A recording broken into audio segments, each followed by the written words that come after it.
The story begins with our main character, a 21-year-old chef named Gu Shengnan, or Sheng for short. We see her wake up with a lot of energy and get ready for her job at the prestigious Pinna Hotel's restaurant. She's already running very late. When she arrives, her manager starts mocking her for her tardiness. Although she has a passion for cooking, she isn't one of the main chefs yet. Her job consists of basic prep work, like peeling mountains of onions and potatoes. She's trying to earn her place and get promoted. Later on, the head chef gathers all the kitchen staff. He warns them that a very important guest, a famous food critic, who is also the hotel's new potential buyer, is visiting that day. He tells them they have to be on their best behavior to avoid a bad impression, or they could all get fired. Meanwhile, Sheng's colleague and friend, a man named Dalaba, comes to her while she's working. He insists that she cook him her special secret recipe rice dish, telling her that no one can make it like she can. To convince her, he tells her that another chef also wants to eat it. Feeling proud, Sheng agrees. Because she's not allowed to cook her own dishes, she sneaks into the storeroom to make the meal in secret. We see her gather her ingredients, including some fresh shrimp from the restaurant's tanks. She expertly cleans and boils the shrimp, fries some eggs, and boils peas. After preparing all the components, she assembles the dish and garnishes it with the shrimp. She gives the finished dish to Dalaba and tells him not to eat it until she gets back with her secret spices. But Dalaba can't resist and is about to dig in when his mother calls. He leaves the dish on a shelf in the storeroom and steps out to take the call, not noticing a damaged electrical plug nearby. At the same time, the important guest, whose name is Lu Jin, arrives at the hotel. Just as he arrives, the faulty plug in the storeroom shorts out and starts a fire. When Sheng returns to add her spices, she is shocked to see the flames. She panics at first, but then grabs a pot of water to try and put it out. As she's running with the water, Lu Jin is heading toward the kitchen to evaluate it and is surprised by the fire. Very calmly, he takes a chair, stands on it, and tries to use his lighter or a cigar to trigger the fire alarm sprinkler system. When Sheng sees him, she thinks he's the one who started the fire and will get her in trouble. Afraid of being recognized and fired, she ties a napkin over her face. She knows that if he sets off the alarm, she'll be blamed. In her panic, she tries to stop him, first by attempting to tie him up, and then by throwing the pot of water on him. Undeterred, Lu Jin grabs a pot or a plate to shield his head, holds his lighter up to the alarm again, and successfully triggers it. The sprinklers turn on, and the fire is put out. He gives Sheng a look, and then leaves without a word. Right after that, the other chefs rush in. The food and beverage manager finds Sheng and starts reprimanding her, asking who else was in the storeroom with her. Sheng remembers her friend Dalaba,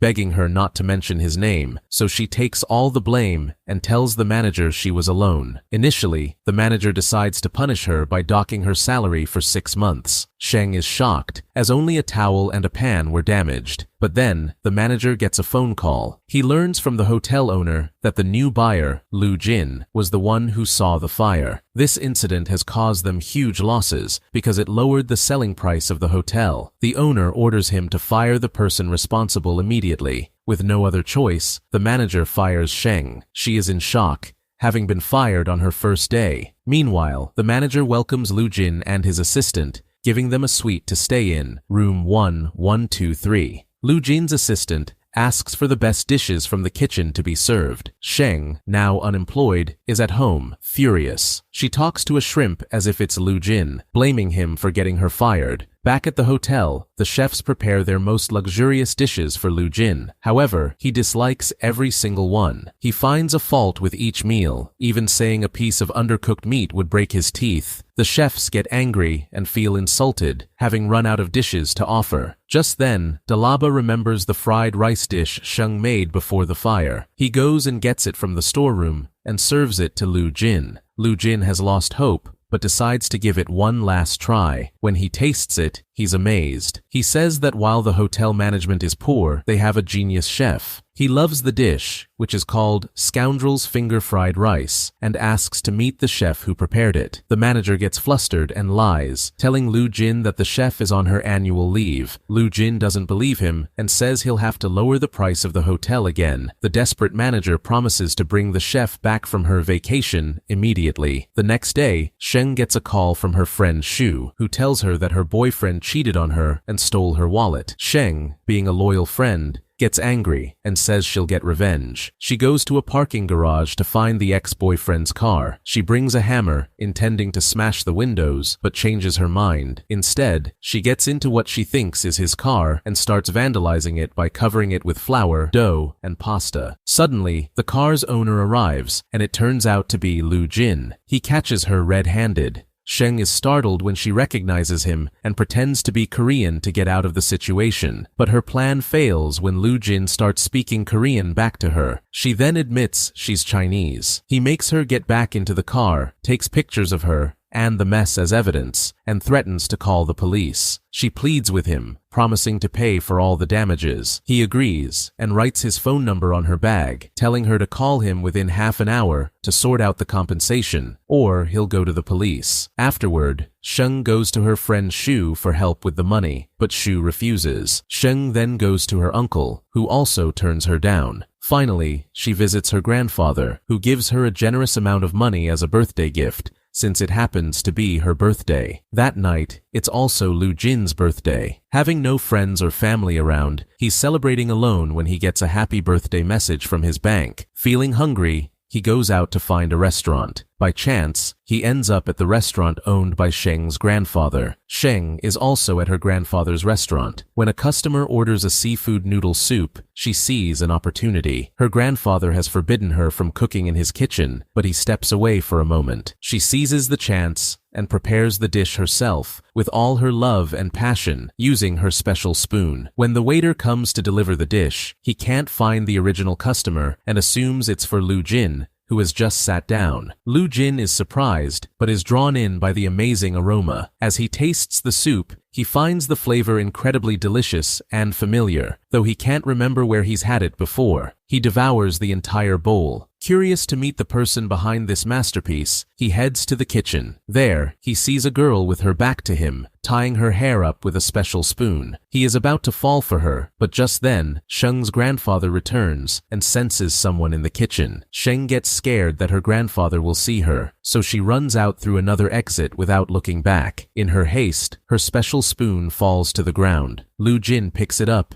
and treasures it, like Cinderella's prince with the glass slipper. The grandfather confronts Lu Jin, asking him what he's doing there. Lu Jin asks about the female chef, but the grandfather denies that anyone else works there besides him and makes him leave. The next day, Sheng is at home when Dalaba comes to visit. He begs her to return to the hotel, explaining that the guest in suite 1123, Lu Jin, dislikes all the other chef's food and only loved the dish she prepared. He tells her that all their jobs are on the line. So, Sheng returns to the hotel and prepares a new dish for Lu Jin. When he tastes it, he melts from the deliciousness, but tries to eat slowly to hide his enthusiasm. The fact that he finishes the entire plate is a clear sign. Because of this, the manager immediately rehires Sheng, agreeing to her demands for a promotion to main chef and a salary increase. Sheng thinks she'll finally get to participate fully in the kitchen, but she's surprised when the manager tells her that her only task is to cook for the guest in suite 1123 and nothing else. Now that her job is secure, she decides to celebrate with her friend Shu and her uncle. They book the suite right next to Lu Jin's and party all night, making a lot of noise and disturbing him while he's trying to work. After the party, Shu and her uncle stick Sheng with the entire bill for the suite and the party, then leave her passed out to go to a club.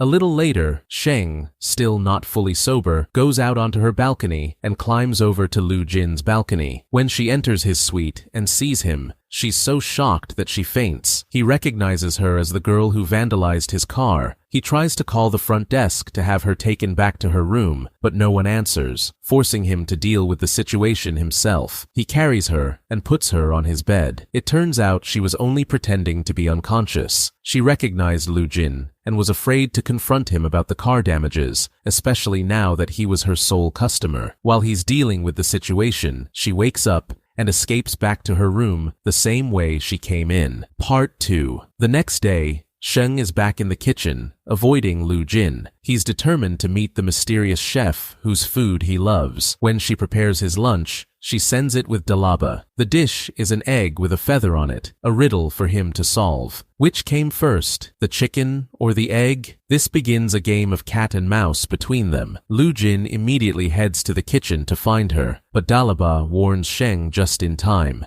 She quickly runs to the changing room, puts on a waitress uniform, covers her face with a napkin, and walks out. Lu Jin bumps into her in the hallway. He recognizes her as the girl from the day of the fire, but he pretends not to and lets her pass. It's at this moment he realizes she is the elusive chef who has been avoiding him. Now that he knows her identity, Lu Jin begins his quiet revenge. Instead of ordering specific dishes, he starts making difficult and time-consuming requests. For example, he asks for 10 different potato dishes, each cooked a different way. Sheng is forced to spend all day and night in the kitchen, alone, fulfilling his endless orders, as the manager instructed her to cook for him no matter the time. After 2 days of non-stop work, Sheng is exhausted and realizes that he has figured her out. She sends him her next dish, a pumpkin, as a message that she is tired and needs to rest. Lu Jin understands. Meanwhile, Sheng's friend Shu discovers that Lu Jin's assistant, Meng, is wealthy. Thinking he's a businessman, she tries to get closer to him. Sheng helps her steal a waitress uniform from the hotel so Shu can pretend to work there to get his attention. At the same time, Lu Jin is in a meeting with the hotel owner, successfully lowering the purchase price further by citing the fire and other issues with kitchen safety. While Sheng is sleeping in the kitchen from exhaustion, the manager tells her to go out to the garden for some fresh air. As she's outside, Lu Jin is by the pool talking on his phone. Sheng doesn't see him and tries to inflate a large doll. When she presses the button, the doll inflates rapidly, hitting Lu Jin and knocking him into the swimming pool. His assistant, Meng, starts to think Sheng is bad luck, as trouble seems to follow whenever she's near Lu Jin. After this incident, Sheng tries to apologize, but Lu Jin is too tired to see her. Lu Jin, remembering all the trouble she's caused, thinks of a way to get back at her. He orders a cocktail pot, a very complex dish with numerous ingredients, knowing it will be a challenge for her. Sheng gets to work, but is running late. When Lu Jin feels his meal is taking too long, he goes to the kitchen to check. He finds it empty, with the dish still cooking on the stove. He decides to taste it and eats some of the mushrooms. Instantly, he gets poisoned and goes into shock, as he's allergic to those specific mushrooms. Sheng returns at that moment and finds him on the floor. She thinks quickly and saves his life by making him drink liquid soap to induce vomiting. To her, the crisis is almost a game. She presses on his chest, making soap bubbles come out of his mouth while he is completely helpless from the poisoning. The next day, Lu Jin is incredibly embarrassed because the entire incident was caught on the kitchen's surveillance cameras, and all the staff saw it. All the chefs, including Sheng, go to apologize to him. Feeling she's caused enough trouble, Sheng decides to leave the hotel for good. Later, Lu Jin is having lunch at a restaurant he used to love and had rated highly. This time, however, he finds the food very ordinary and doesn't finish his meal. His sense of taste has been spoiled by Sheng's incredible cooking. Meanwhile, Meng calls Sheng and demands she pay the money she owes for the car damages, threatening to go to the police with the evidence he has. As Meng is driving, he sees Sheng on the side of the road and offers her a ride. He overhears her talking to her friend Shu about needing 70,000 yen to pay off her debt. So, Sheng makes a deal with him to work as his private chef, getting paid daily to chip away at the debt. That night, Lu Jin has Meng search for a good restaurant for dinner, but nothing appeals to him. He ends up going back to Sheng's grandfather's restaurant. Sheng happens to be there and has snuck into the kitchen to cook the same seafood noodle dish as before. Her grandfather catches her and is about to throw the dish away, but Lu Jin arrives just in time and takes it from him. As Lu Jin sits down to eat, Sheng sees him and tries to take the dish back, but fails. A fight breaks out in the restaurant behind him. During the commotion, Sheng throws a bottle at someone, but it accidentally hits Lu Jin in the head, and he faints. Panicked, Sheng rushes home, packs a bag, and prepares to flee the city to escape more trouble. But as she opens her door, she finds Meng waiting for her. He threatens to call the police, so she gives up on escaping and agrees to go with him quietly. They go to the hospital where Lu Jin is being treated. The doctor is scolding Lu Jin for not eating properly, which is causing him health problems. Sheng enters the room with her face to the wall, wishing she could disappear. Meng calculates all the costs Sheng has incurred, the car repairs, the hospital bills, and tells her she now owes 12,000 yuan. He gives her an ultimatum: pay up or he reports her to the police. Not wanting to ruin her future with a police record, Sheng agrees to whatever settlement Lu Jin proposes. Lu Jin makes her sign a contract stating she will cook for him until her entire debt is paid off. She has no choice but to sign and provide all her personal details so she can't escape. The next day, the contract begins. Lu Jin sends her a request for a seafood dish. Back at her modest apartment, Sheng hangs a chart on the wall with a spoon-shaped indicator to track her debt, hoping to pay it off quickly. To get the ingredients, she goes to her grandfather's restaurant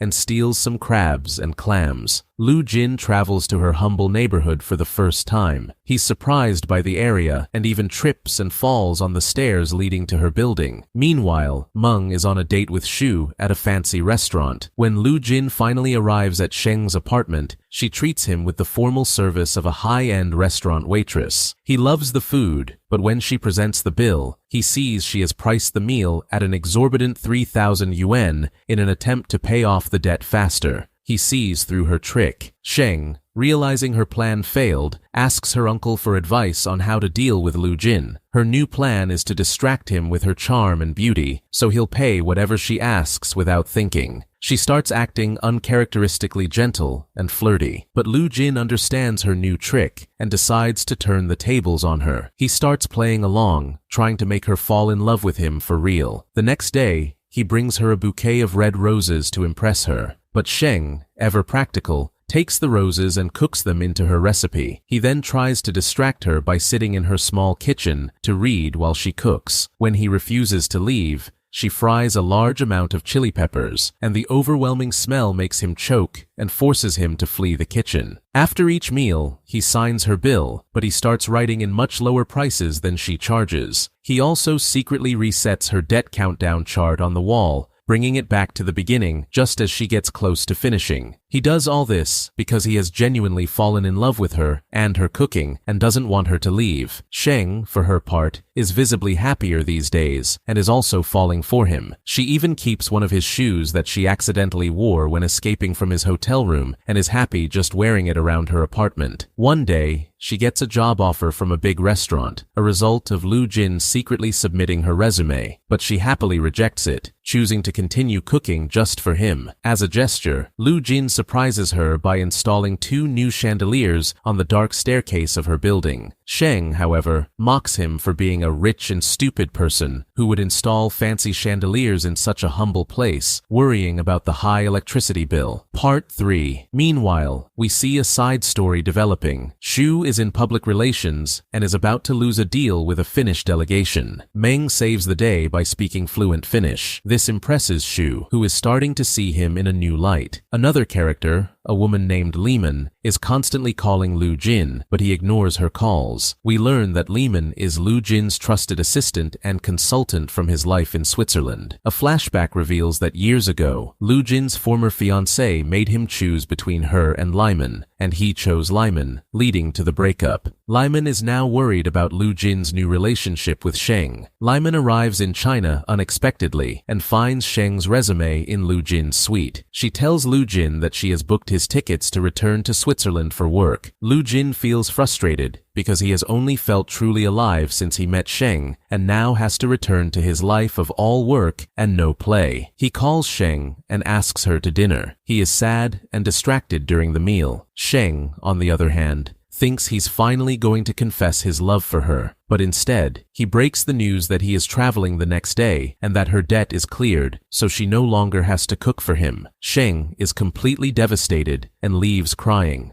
Back home, she sits at her door, heartbroken, cracking walnuts. With each crack, the new chandeliers he installed flicker on and off. The next day, she is so miserable that when she goes to the market, she bullies the vendors into selling her things at extremely low prices. That night, climbing the dark stairs, she slips on a banana peel, falls, and breaks her neck and legs, ending up in the hospital. Her friends visit and joke that she has taken on the bad luck that used to follow Lu Jin. A few days years later, while Sheng is recovering at her grandfather's restaurant, her childhood friend Xian returns. We see a flashback of how they met when they were young. Meanwhile, Lu Jin finds out about Sheng's accident in the hospital. He immediately tries to fly to her, but all flights are cancelled due to bad weather. His only option is a 5-hour taxi ride, which is torture for him, as he's not used to mingling with ordinary people. He finally arrives at Sheng's house and sees Xian dropping her off. The fire of jealousy ignites in his heart. He argues with Sheng, but she kicks him out, reminding him that he's the one who abandoned her. He tells her he just came to check on her, but she remains firm. A sadder Lu Jin returns home. Soon after, the hotel manager visits Sheng at home with an appointment letter, offering her a job back at the hotel. Sheng is excited, thinking Lu Jin brought her back. She happily accepts. On her first day back, an order comes from Suite 1123. She joyfully prepares the dish and decides to serve it herself to apologize to Lu Jin. But when the door opens, she finds a completely different person staying there. She's shocked and heartbroken to realize Lu Jin has really left.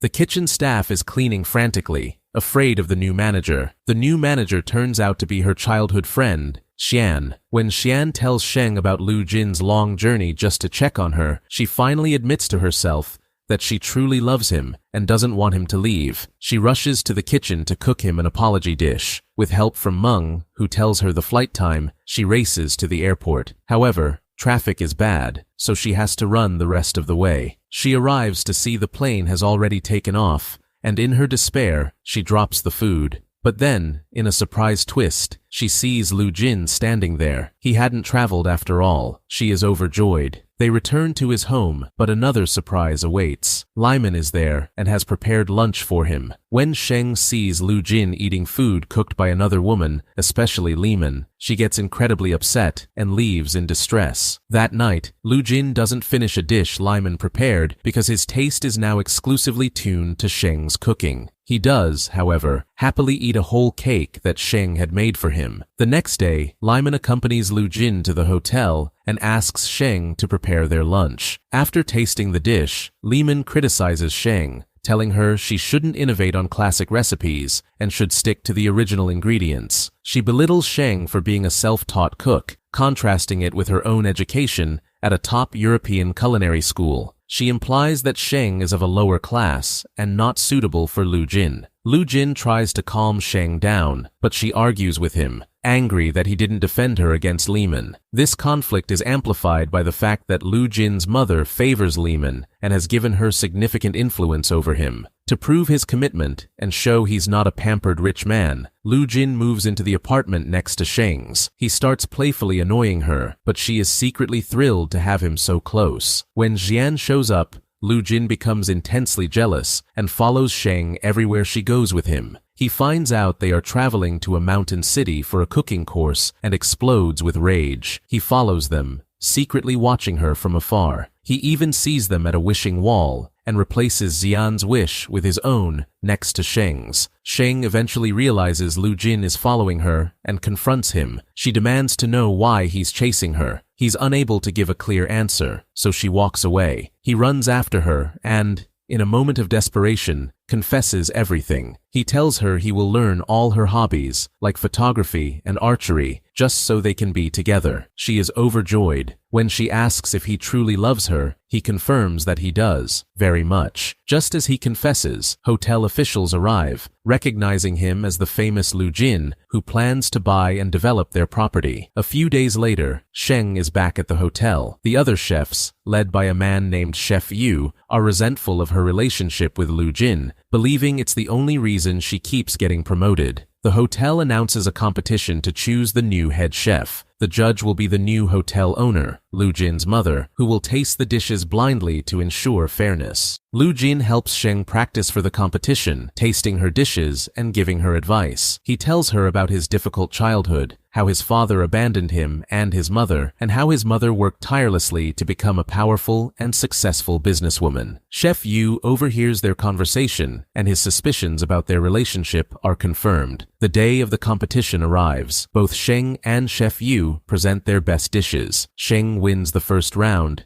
and the other chefs, especially Yu, are furious. They believe the competition is rigged. Chef Yu confronts Sheng about her relationship with Lu Jin, accusing her of using him to win. Later, Sheng invites Lu Jin to dinner at her grandfather's restaurant to celebrate. Lu Jin expects a quiet dinner, but he finds the restaurant packed with all of Sheng's family and neighbors. He feels like an outsider. Sheng's uncle takes him aside and warns him not to hurt Sheng, telling him about her upbringing and how the neighborhood people are her true family. Meanwhile, a love story blooms between Meng and Shu. Meng realizes he is in love with Shu and wants to be rich to win her heart. The final stage of the head chef competition is here. Lu Jin's mother will be the ultimate judge. The chefs are all on edge. Chef Yu, still resentful, plots his revenge. He sees the special dish Sheng is preparing for Lu Jin's mother. When it's time to serve, Sheng's dish disappears for a moment and then reappears near Chef Yu. When the dish is presented to Lu Jin's mother, its appearance is horrifying, looking like a plate of leftovers. It's a grave insult. Lu Jin's mother is furious, and the manager kicks Sheng out. The other chefs are happy, believing she's finally gotten what she deserves. But Lu Jin stands by Sheng, telling her he believes and trusts her. Dalaba tells Lu Jin and Xian that Chef Yu likely switched the dishes. Lu Jin confronts Yu and tricks him into confessing. Yu is immediately fired. Sheng's uncle and Shu go to Lu Jin's house to confront his mother, telling her she is unjust for judging Sheng based on money. Lu Jin arrives and explains the trap that was set for Sheng. His mother, realizing her mistake, asks him to invite Sheng for another lunch. Finally, Lu Jin's mother goes to Sheng and asks her to stay away from her son so he can focus. Sheng agrees to leave, not wanting to come between Lu Jin and his mother. But Lu Jin finds out and goes to his mother, who admits she was wrong and was only testing Sheng. She now approves of their relationship. Lu Jin rushes to Sheng's apartment just as she is packing to leave the city for good. He tells her his mother approves of their marriage. Sheng is overjoyed. In the end, everyone finds their happy ending. Meng and Shu get married. Even Xian and Liman find love and get married. At a final party, on Sheng's birthday, Lu Jin presents her with a cake shaped like his Ferrari, the car that started their journey. On top of the cake is a wedding ring. He proposes, and she accepts. They close their chapter with a happy ending. Remember to like and subscribe to the channel. Thanks for watching, and I'll see you next time.